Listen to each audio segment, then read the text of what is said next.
कक्षा 11वीं भौतिक द्विविमीय गति। मैं आर एस प्रसाद सर इसका आज भाग 3 कराने जा रहा हूँ। इसमें सबसे पहले आपका आता है रेखीय त्वरण एवं कोणीय त्वरण में संबंध। देखते हैं, मान लिया ये कोई एक कण है जो वृत्ताकार मार्ग पे गति कर रहा है, इसकी त्रिज्या स्मॉल r है और ये v वेग से गति कर रहा है इस दिशा में। तो इसमें हमें इसका संबंध निकाल के दिखाना है, रेखीय त्वरण और कोणीय त्वरण में संबंध। तो चलिए देखते हैं, लिख लेते हैं इसमें। माना कोई कण r त्रिज्या के पथ पर v वेग से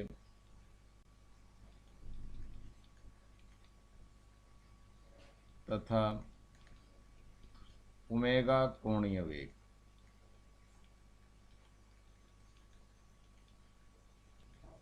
से घूम रहा है।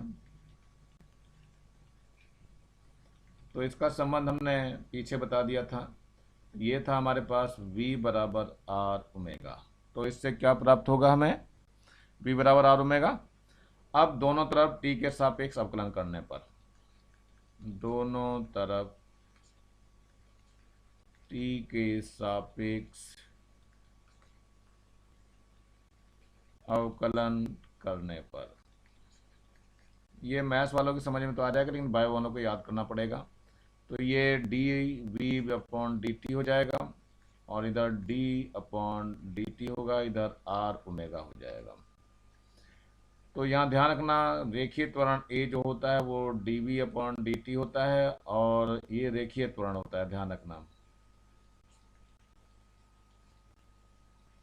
और अल्फा जो होता है वो D omega upon D T, ये कोणीय त्वरण होता है,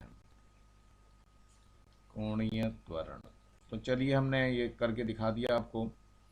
अब इसमें आर तो नियतांक बदलता नहीं है, तो D V upon D T बराबर हो जाएगा, आर बाहर हो जाएगा, D omega upon D T आ जाएगा। ये आपको मैंने अभी बताया, त्वरण ये था रेखीय त्वरण और ये आर था, और ये कोणीय त्वरण को हम अल्फा से दिखाते हैं। इसका मतलब क्या हो गया, रेखीय त्वरण बराबर त्रिज्या यानी जिस पथ पे घूम रहा है गुणा कोणीय त्वरण, यही इसका संबंध है और यही आपको स्थापित करना है। छोटा सा आर्टिकल है, छोटे नंबर में आता है अधिकतर।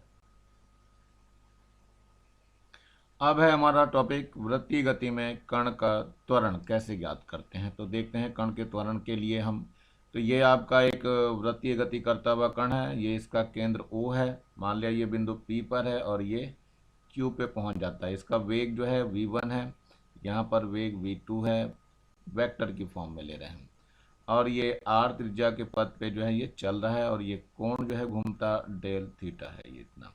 लेकिन परिधि पे जो दूरी घूमी जा रही है वो डेल एस है और यहाँ पर ये यहाँ से यहाँ तक है। यदि वेक्टर के रूप में इनको दिया जाए तो वेक्टर v1 तो यहाँ पर हो जाएगा और ये वेक्टर v2 हो जाएगा जो इधर को दिखाई दे रहा है वेग के लिए। तो ये डेल v वेक्टर शो होगा हमारे पास, परिणामी वेक्टर इसका। अब यहाँ पर भी कोण जो है वो डेल थीटा ही दिया जा रहा है। तो इसी सबको हमने वहाँ पे लिखा हुआ है पीछे की तरफ, और इसी इसको चलते हैं तो ये लिखा जाएगा वृत्तीय गति में कण के त्वरण का व्यंजक, अभिकेंद्र त्वरण जिसको बोलते हैं। माना कोई कण r त्रिज्या के पथ पे गति कर रहा है, वही सब कुछ लिखा हुआ जो मैंने पीछे अभी बताया आपका। क्योंकि कण की दिशा लगातार बदलती है तो वेग भी बदलता रहता है, इसलिए इसका एक त्वरण उत्पन्न होगा और उस त्वरण की दिशा सदैव केंद्र की ओर होती है, इसलिए उसको हम कहते हैं अभिकेंद्र त्वरण, जो इसमें लिखा है। अब देखिए, पहले त्रिभुज ये ले लेते हैं और इसका नाम भी कुछ दे दीजिए। इसका नाम जो है ओ आर और एस ले लीजिए। चलिए पहले त्रिभुज इस वाले में देखते हैं। त्रिभुज ओ पी क्यू में कोण बराबर क्या होता है, चाप बटे त्रिज्या। तो कोण डेल थीटा है और चाप आपका कितना है, डेल एस हो गया, और त्रिज्या हमारे पास आर हो गई। ये समीकरण नंबर 1 ले लीजिए। ठीक इसी प्रकार से हमारा क्या होगा, इस वाले त्रिभुज में भी लेंगे तो इसमें त्रिभुज ORS में ले लीजिए। यहाँ पर भी ये लगभग त्रिज्या ही मानी जा सकती है, तो सूत्र वही लेना है। तो डेल थीटा का सूत्र वही आ जाएगा। कितना आ जाएगा ये आ जाएगा डेल V अपॉन डेल, ये परिमाण में बराबर होते हैं तो ये V के बराबर हो जाएगा, तो अपॉन V हो जाएगा। ये समीकरण नंबर 2 हो गई। अब इसी दोनों को हमें समीकरण 1 व 2 से लेना है। समीकरण 1 व 2 से क्या हो जाएगा, ये देखो दोनों बराबर हो जाएगा, यानी डेल V अपॉन V बराबर कितना हो जाएगा, डेल S अपॉन R।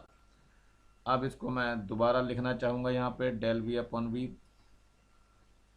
ये डेल V अपॉन V हो गया था, और दूसरा क्या था इसमें देख लीजिए डेल S अपॉन R था, तो यहाँ पे लिख लीजिए del S upon R।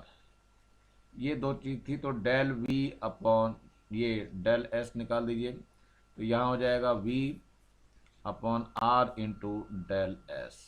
Del T से दोनों ओर भाग देने पर, डेल T से दोनों ओर भाग देने पर, जब ये भाग दे देंगे तो क्या हो जाएगा, del V upon del T आ जाएगा बराबर, यहाँ V अपॉन R चल रहा है और del S upon del T हो जाएगा। यदि डेल्टा T अनंत सूक्ष्म हो, यानी ये 0 हो जाए, तो यहाँ लिमिट लिखते हैं, limit delta T tends to 0 del V upon del T बराबर, यहाँ पर भी लिमिट लिखेंगे, limit del T tends to 0 और V अपॉन R और del S upon del T। ये लिखने का तरीका है हमारी साइंटिफिक भाषा, इसको ऐसे ही लिखना पड़ेगा आपको। अब क्या करते हैं, इसमें V अपॉन R तो बाहर आ जाएगा, तो limit del T tends to 0 del V upon del T बराबर क्या हो जाएगा, V अपॉन R बाहर आ गया, limit del T tends to 0 del S upon del T आ गया। ये जो है त्वरण A के बराबर होता है, और ये V अपॉन R है, और ये वेग V के बराबर होता है। तो A का जो सूत्र आ गया वास्तव में क्या आ गया, V स्क्वायर अपॉन R आ गया। तो यही हमारा अभिकेंद्र त्वरण का सूत्र है, यानी कि A बराबर जो है कितना आया, V स्क्वायर अपॉन R। ये हमारे इस त्वरण का सूत्र है। इसमें हम V के मान रख करके दूसरे मान भी प्राप्त कर सकते हैं। जैसे V बराबर क्या होता है, इसमें R ओमेगा होता है, रख दीजिए, तो A बराबर कितना हो जाएगा, R ओमेगा का स्क्वायर हो जाएगा, और बटे में R है, तो ये R स्क्वायर ओमेगा स्क्वायर बटे R, एक R से R कट जाएगा, तो R ओमेगा स्क्वायर हो गया। तो एक अभिकेंद्र त्वरण का एक ये भी सूत्र हो जाएगा आपका। यदि कण का द्रव्यमान m है, यदि कण का द्रव्यमान कितना है, स्मॉल m है, तो कण पर लगने वाला अभिकेंद्र बल F बराबर क्या हो जाएगा, ma हो जाएगा, तो a का मान धर दीजिए, तो F बराबर हो जाएगा m V square upon R। ये अभिकेंद्र बल का सूत्र है जो आप लोगों को बताया जाएगा।